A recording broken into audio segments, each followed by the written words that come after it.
WhatsApp guys, कैसे हैं आप लोग। मैं हूं नीरज अरोड़ा, एक चार्टर्ड अकाउंटेंट, और मैं आपको बताने वाला हूं कि अब आप अपने पुराने नोट्स का क्या कर सकते हैं। जैसा कि हम सब जानते हैं, मोदी जी ने सर 8 नवंबर 2016 को कर दी थी डीमोनेटाइजेशन, यानी कि पुराने 500 और 1000 के नोट कर दिए थे बंद। अब सर, हम लोगों के पास अगर कुछ 500 1000 के नोट्स थे तो मोदी जी ने समय दिया था कि आप उसे 30 दिसंबर 31 दिसंबर तक डिपॉजिट करा सकते हैं। अब सर वो तारीख जा चुकी है, और अगर हमारे पास कुछ नोट्स हैं तो हम उनका क्या करें। बताओ बताओ क्या करेंगे, कहाँ जाएंगे भैया। हमारे पास अभी भी नोट पड़े हैं, गुल्लक में छुपा रखे थे। तो अगर आप भी चिंतामणि जी की तरह परेशान हैं और आपको नहीं पता चल रहा कि हमें नोट्स का क्या करना है, तो आइए चलिए देखते हैं कि क्या है गाइडलाइंस, अब बचे हुए नोटों के साथ क्या करना है। अगर आप इंडियन सिटीजन हैं तो आप अपने बचे हुए 500 और 1000 के नोट्स को आरबीआई में डिपॉजिट करा सकते हैं, और उसकी टाइम लिमिट है 31 मार्च 2017।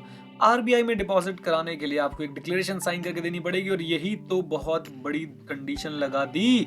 कंडीशन ये है कि सर आप लोगों को एक डिक्लेरेशन देनी पड़ेगी कि आप इस पीरियड में, यानी 9 नवंबर से लेके 31 दिसंबर तक देश से बाहर थे, और इसके लिए आपको बहुत सारे प्रूफ्स भी लाने पड़ेंगे। अच्छा, देश से बाहर?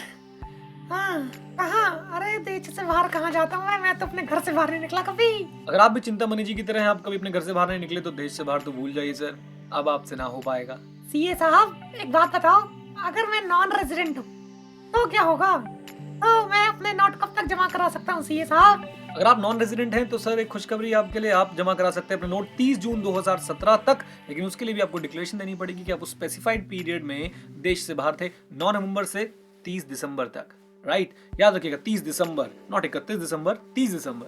वाह सीए साहब, यदि मेरे पास बहुत सारे पैसे बाहर पड़े थे तो मैं उनको ला के करा दूं जमा, बोल दूंगा मैं तो बाहर था। बहुत सारे नहीं चिंतामणि जी, 25,000। यस, अनदर कंडीशन, आप 31 मार्च या 30 जून तक जो भी पैसा जमा कराएंगे उसकी राशि यानी अमाउंट 25,000 से ऊपर नहीं जाना चाहिए। बतौर ये पैसा जो होगा सर, ये उसी अकाउंट में क्रेडिट होगा जिसके केवाईसी नॉर्म्स पूरे कंप्लाइड होंगे, यानी पूरे के पूरे केवाईसी नॉर्म्स सेटिस्फाइड होंगे। और हाँ, आरबीआई को भी सेटिस्फाई करना आपको जरूरी होगा, यानी आरबीआई आपके रीजंस की जेन्युइननेस को देखेगा, and subject to rules made under FEMA. What is FEMA? Foreign exchange management act. आप लोगों को सर वो डिपॉजिट करने वाली जो आप करेंसी डिपॉजिट करेंगे उसका क्रेडिट आपके अकाउंट में दे देगा। सीए साहब, अगर मैं देश से बाहर नहीं गया था लेकिन मैं आरबीआई को बोल दूं मैं तो देश से बाहर था, सिक्के तो देना है, तो क्या होगा इससे? हमारा क्या उखाड़ लेगा आरबीआई? चिंतामणि जी, अगर आपने ऐसा किया तो आपके ऊपर लगेगा फाइन 50,000 रुपए का, या फिर 5 times of the notes exchange और deposited whichever is higher. तो अगर मान लेते हैं आपने सर ऐसी गड़बड़ करी और आपने 2,000 रुपए जमा कराए थे तो 50,000 रुपए का फाइन लगेगा। राइट, और अगर आपने सर ऐसे करके 25,000 रुपए जमा कराए तो सर 25,000 इंटू 5 इतने का फाइन लग सकता है। तो 50,000 और 5 times the amount deposited whichever is higher.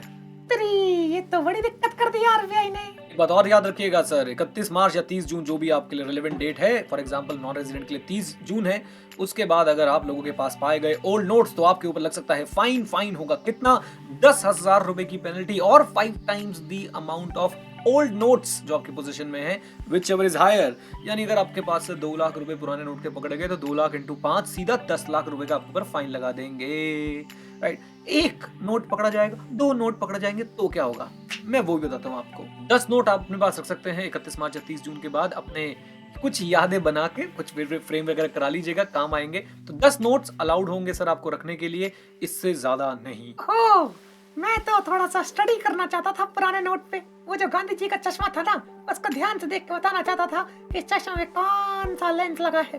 तो हमारे लिए क्या लिमिट होगी बताइए? हमारा 10 से काम नहीं चलेगा, गांधी जी के चश्मे में तो ज्यादा नोट लगेंगे। हाँ चिंतामणि जी, आपकी स्टडी और रिसर्च हमें पता है। वैसे आपकी जानकारी के लिए बता दूं कि अगर आप पुराने नोट्स पे स्टडी रिसर्च वगैरह कर रहे हैं या न्यूमिस्मेटिक वैल्यू के लिए उन्हें रख रहे हैं, ये न्यूमिस्मेटिक क्या है? कलेक्शन और स्टडी ऑफ करेंसी और ओल्ड नोट्स और मेडल्स एक्सेट्रा। तो अगर आप न्यूमिस्मेटिक वैल्यू के लिए रख रहे हैं, स्टडी के लिए रख रहे हैं, रिसर्च के लिए रख रहे हैं, तो आपको 25 नोट्स रखना अलाउड है। खुश हो जाइए चिंतामणि जी। राइट गाइस, तो ये गाइडलाइन जरा जल्दी से आप लोगों को जो मैंने बताई, एक बार आपको दोबारा से देख लीजिए और समझ लीजिए कि अब आपने अपने पुराने नोट्स का क्या करना है। राइट। एंड यस, अभी इस साल में हम लोगों ने कोशिश करनी है कि सर आप लोगों को पर्सनल फाइनेंस पे बहुत सारी टिप्स दूं, पर्सनल टैक्स पे बहुत सारी टिप्स दूं, how to save tax, life insurance कौन सा, म्यूचुअल फंड कौन सा, etcetera etcetera etcetera. So please इस चैनल को जरूर सब्सक्राइब करें, नीचे रेड कलर का बटन होगा उसको जरा प्रेस कर दीजिए, वीडियो को लाइक करना मत भूलिएगा और साथ जुड़े रहिए चैनल के। After all this channel is for you, only for you. Right guys, so I'm Neeraj Arora, Chartered Accountant, signing off. Thank you very much. Stay connected, stay ahead. जय हिंद। और हाँ, सीखते रहें क्योंकि सीखना बंद तो जीतना बंद, समझ गए हैं हम। बाय। सब्सक्राइब कर लेना।